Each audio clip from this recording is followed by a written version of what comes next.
నమస్తే రమ్మగారు. నమస్తే జయ. మంచి చందమామ కథ ఒకటి చెప్తారండి? న్యాయ నిర్ణయం దాని మీద చెప్తాం. ఓహ్! పూర్వం కాశ్మీర్ నగరానికి కాశ్మీర్ రాజ్యానికి సుకేతుడు అని ఒక రాజుగారు ఉండేవారు. శ్రీనగరు కాశ్మీర్ రాజ్యానికి రాజధాని కదా. ఆయన చాలా బాగా పరిపాలించేవాడు. అలాగే ఈ శ్రీనగరానికి దగ్గర అంటే ఒక మాదిరి దూరంలో శ్రీనగరం అంత పేరు ప్రఖ్యాతులు ఉన్న ఇంకో నగరం ఉండేది. ఆ నగరంలో ఒక న్యాయాధికారి ఒక ఆయన ఉండేవాడట. చాలా అద్భుతంగా తీర్పులు చెప్పేవాడు. అప్పుడప్పుడు ఆయన చెప్పిన తీర్పుల గురించి శ్రీనగరంలో కూడా చర్చలు వచ్చాయి. శ్రీనగర్లో కూడా చర్చించుకునేవాడు.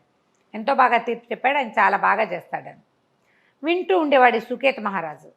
ఒకనాడు ఆయన ఏమనుకున్నాడంటే, ఏమిటో చూద్దాం. ఇప్పుడు ఆ ఊరు నుంచి శ్రీనగర్కి కథ చేరేటప్పుడు ఒక కథ ఏదైనా రకరకాల రంగులు పులుముకుంటుంది అంతేగా. అక్కడ ఉన్న విషయం ఒకటైతే ఇక్కడ ఇంకో కొత్త విషయం వస్తుంది కదా. రాజుగారి గాడి చెవులు అని చెప్తే ముత్తాత గారి గాడి చెవులు అని వస్తుంది చివరికి. అలాగే అవుతుంది. మనమే స్వయంగా వెళ్ళి చూద్దామని ఆయన భావించి ఒకసారి ఏం చేశాడట, సామాన్య దుస్తులు ధరించి తన పంచకళ్యాణి కాకుండా ఒక మామూలు గుర్రం, కొంచెం బలమైన గుర్రాన్ని వేసుకుని, ఆ గుర్రం ఎక్కడుంది, ఆయన శాలలో ఉండేది రెగ్యులర్గా, ఆయన రెగ్యులర్గా తిరగడానికి వాడుకునేది పంచకళ్యాణి కాకుండా ఆ సామాన్య గుర్రాన్ని ఎక్కి ఇంకో నగరానికి వెళ్ళడం మొదలుపెట్టాడు.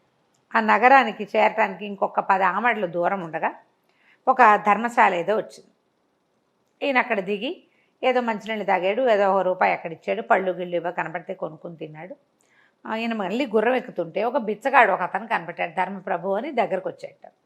ఈయన ఒక పావలా తీసి వాడి చేతిలో పెట్టబోతే అతను అన్నాడు, బాబా అది కాదండి, శ్రీనగరం వెళ్ళాలి, మరి అడుక్కునేవాడిని కానీ నేను, కాస్త ఏదో ఎవరి ధర్మం మీద అయినా బతికేవాడిని, కానీ వెళ్ళడానికేమో ఏ బండి దొరకలేదండి, మరి వానొచ్చేలాగా ఉంది, మీ గుర్రం ఎక్కించుకుని నన్ను దింపుతారా కాస్త అన్నాడు. గుర్రం చక్కగా బలమైంది, ఇద్దరిని ఈజీగా మోసేస్తుంది. ఈయనేమనుకున్నాడు, సామాన్యమైన బట్టలోనో అందుకని అడిగాడు, ఎక్కించుకుందాంలే అని అతన్ని కూడా తనతో పాటు ఎక్కించుకున్నాడు. ఇద్దరు కలిసి శ్రీనగరం లోపలికి చేరాక లోపలికి కూడళ్ళ దాకా వచ్చి, దిగవయ్యా బాబు అన్నాడు. ముందు నువ్వు దిగు అన్నాడు బిచ్చగాడు. అనేసరికి ఈయనేమనుకున్నాడు, ఓహో వీడు దిగలేడు, నేను దిగి ఇతన్ని దింపాలి అని చెప్పి తను దిగాక ఇప్పుడు దిగన్నాడు. ఏమిటి దిగేది, నువ్వు దిగావుగా ఇంక నువ్వు వెళ్ళిపో అన్నాడు బిచ్చగాడు. రాజుగారు ఆశ్చర్యపోయాడు, అదేమిటి నా గుర్రం మీద కూర్చుని అలా అంటావు అనగానే బిచ్చగాడిని, నీ గుర్రం ఏమిటి, ఇంకా నయం, ఈ గుర్రం నాది, నువ్వు నిన్నెక్కించుకున్నా, కూడళ్లలో నువ్వు దింపా, ఈ ఊరు మాది, ఈ గుర్రం నాదని మొదలుపెట్టాడు.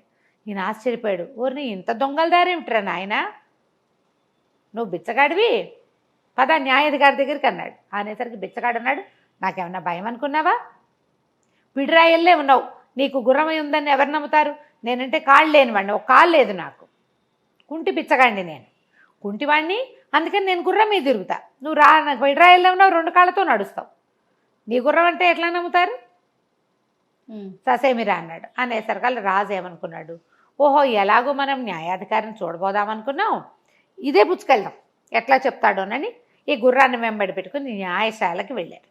ఓకే. ఈయన కూడా ఎక్కాడు, ఇద్దరు కలిసి అక్కడ దాకా పోయాక సరే ఈయన లోపలికి వెళ్ళాడు. న్యాయం కోసం వచ్చామని చెప్పారు. బిచ్చగాడు ఇంకా గుర్రం మీదే కూర్చున్నాడు, ఈయన మాత్రం గుర్రం దిగాడు. లోపలికి తీసుకెళ్ళారు. న్యాయాధికారి ఎవరినైనా ఏమిటంటే, అయ్యా మాది శ్రీనగరం అండి, నేను ఇక్కడ పని మీద వచ్చాను, ఒక వ్యక్తిని కలుద్దామని, వచ్చే దారిలో ధర్మశాల దగ్గర ఆగాను, అక్కడ ఇతను ఈ కాలు లేని మా కాలుకి చేతి కింద చెక్క కాలు పెట్టుకున్న ఒక అతను నన్ను సహాయం అడిగితే ఎక్కించుకున్నాను బాబు, కూడల దగ్గర దింపుతుంటే ఈ గుర్రం నాదని మొదలుపెట్టాడు, తీసుకొచ్చాను అన్నాడు. ఏమయ్యా ఇన్ని సంగతి ఏమిటని ఆయన అడిగాడు న్యాయాధిపతి.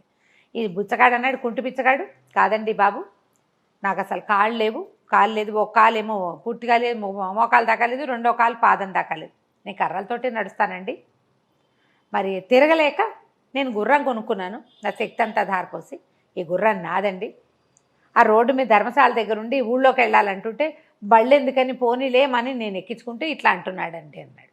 ఆయన ఇద్దరికేసి పరకాయించి చూసి ఓ పని చేయండి, గుర్రాన్ని ఈరోజు మా దగ్గర అట్టి పెట్టండి, రేపొద్దున చెప్తా వెళ్ళిపోండి మీ ఇద్దరు అన్నాడు.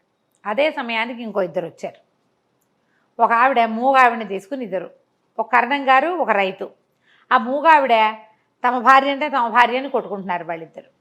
ఆమె ఏం చెప్పలేదు కదా భర్త ఎవరు అంటే, ఆవిడకి బాగా మాటలు కూడా అర్థం కావు. సరే ఈయన ఏమన్నాడు, ఆ భార్యని ఇక్కడ అట్టుపెట్టి మీ ఇద్దరు బొండి రేపు పొద్దున్న రండి అన్నాడు. అక్కడి నుంచి ఇంకో ఇద్దరు వచ్చారు. ఒకడేమో నూనెగా అనుకోవాడు, వాడు ఒళ్ళంతా అక్కడక్కడ నూనె మరకలు, చేతుల నిండా నూనె జిడ్డు, నూనె మరకలు, వాడు నూనె వాసన వస్తూ. ఇంకొకడు కటికవాడు, అంటే అతను మాంసం కొట్టువాడు అనమాట. అతని చేతిలో ఇంత డబ్బులున్నాయి. డబ్బులుంటే ఏమని చెప్తున్నారు, బాబు నేను నూనె కొనుక్కోవటానికి వచ్చానండి, జేబులో చిల్లర ఎంచుతుంటే ఆ డబ్బులన్నీ నావేనంటున్నాడండి నూనె కొట్టువాడు అని కటికవాడు చెప్పాడు. నూనెవాడు అంటాడు, కాదండి ఈ కటికాయన నా దగ్గరికి వచ్చాడు, ఒక మొహరుకి అంటే బంగారు నాణ్యానికి చిల్లర ఇస్తానంటే నూనె తీసుకుంటానన్నాడు, నేను చిల్లర లెక్కిస్తున్నాను, చిల్లర లెక్కిస్తే మొత్తం చిల్లర నా దగ్గర నుంచి లాగేసుకున్నాడు, తందేనన్నాడు, మొహరు ఇవ్వలేదు, చిల్లర తందేనంటున్నాడండి అన్నాడు. అనేసరికల్లా ఇహ సరే ఈయనేమన్నాడు, చిల్లరంతా అక్కడ పెట్టండి, మీ ఇద్దరు వెళ్ళి రేపొద్దున రండి అన్నాడు. మర్నాడు రాజుగారు వెళ్ళిపోయాడు, కటికవాడు నూనెవాడు వెళ్ళిపోయారు, మన కరణం గారు రైతు కూడా వెళ్ళిపోయారు. మర్నాడు పొద్దున వచ్చారు. పొద్దున వచ్చేసరికల్లా సరే ఈయన ఏం చేశాడు, కరణం గారిని మొదట పిలిచాడు, మీ ఆవిడ మీరు తీసుకుపోండి అని చెప్పి ఆ రైతుకి 50 కొరడా దెబ్బలు కొట్టండి రా వీణ్ణి అని రైతుకి 50 కొరడా దెబ్బలు విధించాడు. ఓకే. రాజుగారు చూస్తున్నాడు, కరణం గారి భార్య ఆవిడ మూగావిడ ఉంది కదా, భర్తను చూడగానే కొంగు కప్పుకుని ఆయన వెనకాల పడి వెళ్ళిపోయి అక్కడి నుంచి ఈ నూనె కాసులు నూనెవాడు కటికవాడు మొత్తం కాసులు చిల్లర నాణ్యాలన్నీ కటికవాడివి. నూనెవాడికి 50 కొరడా దెబ్బలు విధించారు. నువ్వు మోసం చేయడానికి చూసావు, వ్యాపారాల్లో మోసాలు చేయడానికి కుదరదు, ఇంకొకసారి కనుక మళ్ళీ నువ్వు ఇలాంటి అభియోగంతో వచ్చావంటే నీ వ్యాపారపు లైసెన్స్ క్యాన్సిల్ చేస్తామని వాడిని బెదిరించారు. అక్కడి నుంచి రాజుగారిని వెంట తీసుకుని వెళ్ళి, బాబు మీ గుర్రాన్ని గుర్తుపట్టండి, వీళ్ళిద్దరిని తీసుకెళ్ళాడు. రాజుగారిని బిచ్చగాడిని తీసుకెళ్ళి గుర్రం దగ్గరికి తీసుకెళ్ళి ఉంచోబెట్టారు. ఇక్కడ ఒక 20 గుర్రాలు ఉన్నాయి, ఈ శాలలో మీ గుర్రాన్ని గుర్తుపట్టండి అన్నాడు. రాజుగారు గుర్తుపట్టాడు, కుంటివాడు గుర్తుపట్టాడు. అరే ఆ గుర్రాన్ని ఇటు తిండ్రా అన్నాడు. అనేసరిగా గుర్రం వచ్చింది. గుర్రాన్ని పిలిపించిన తర్వాత ఆయన కళ్ళని చేతిలో పెట్టి రాజుగారికి అప్పచెప్పేశాడు. మీ గుర్రాన్ని మీరు తీసుకెళ్ళండి అని చెప్పి, ఒరే వీడిని చెరసాల్లో పడేయండి రా అన్నాడు. వాడు లబో దిబోమని కుంటిపిచ్చగాడు ఏడ్చుకుంటూ పోయాడు. ఈయన అడిగాడు, బాబు ఎలా కనిపెట్టారు మీరు? ఇవన్నీ కూడా 3 కేసులు చూశాను నేను. ఇప్పుడు నా గుర్రం నాదే, న్యాయంగా జరిగింది, నాకు ఇచ్చిన తీర్పు న్యాయమైన తీర్పు, నా గుర్రం నాదే, కానీ ఎలా గుర్తుపట్టారు మీరు అని. నేను గుర్తుపట్టాను నా గుర్రాన్ని. కుంటివాడు కూడా గుర్తుపట్టాడు కదా.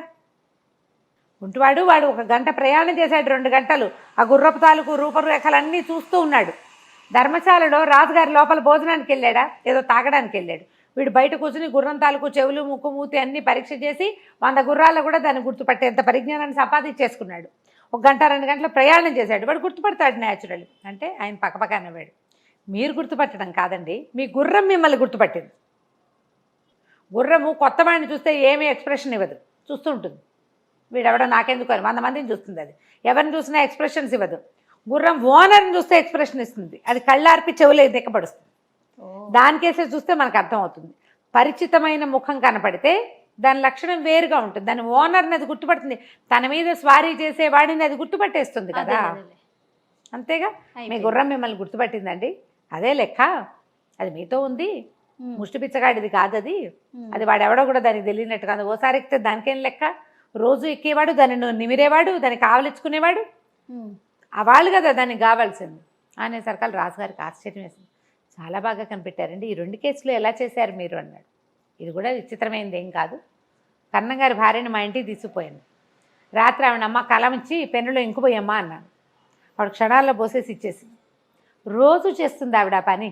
రైతు భార్యకి పెన్నులో ఇంకుపోయటం ఎటా వస్తుంది? అంతే కదా, కరణం గారి భార్య కాబట్టి ఆయన రాసుకుంటాడు, ఆవిడ పెన్నులో ఇంకుపోసి పెడుతుంది భర్తకి. బాగుంది. కలం దానిలో పోయమంటే చక్కగా పోసేసి మూత పెట్టింది, వేళ కంటలేదు, కింద చుక్క పడలేదు. అంచేత ఆవిడ కరణం గారి భార్య అని తెలుసుకున్నాను. తర్వాత ఆవిడ భర్తను చూడగానే కొంగొప్పుకుని ఆయన వెనకాల పడి వెళ్ళిపోయింది, చూసారా అన్నాడు.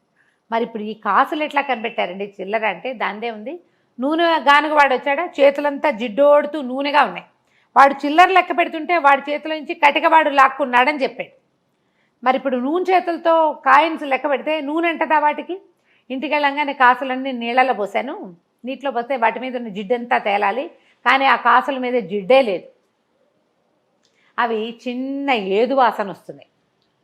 మరి అతను మాంసం కొట్టులో ఉంటాడు, ఎంతో కొంత మాంసపు వాసన అంటదు వాటికి. కాబట్టి ఆ కాసులు పూర్తిగా కటికవాడివే. వాడే లెక్క తీస్తుంటే డబ్బులు తీసి లెక్క పెట్టుకుంటాడు నూనె కొనుక్కోవడానికి. ఈ నూనె వాడికి దురద వచ్చింది ఆ డబ్బులను చూసేసరికి. అవి లాక్కోవడానికి ఎత్తేసాడు. వాటి మీద ఏ జిడ్డు లేదు.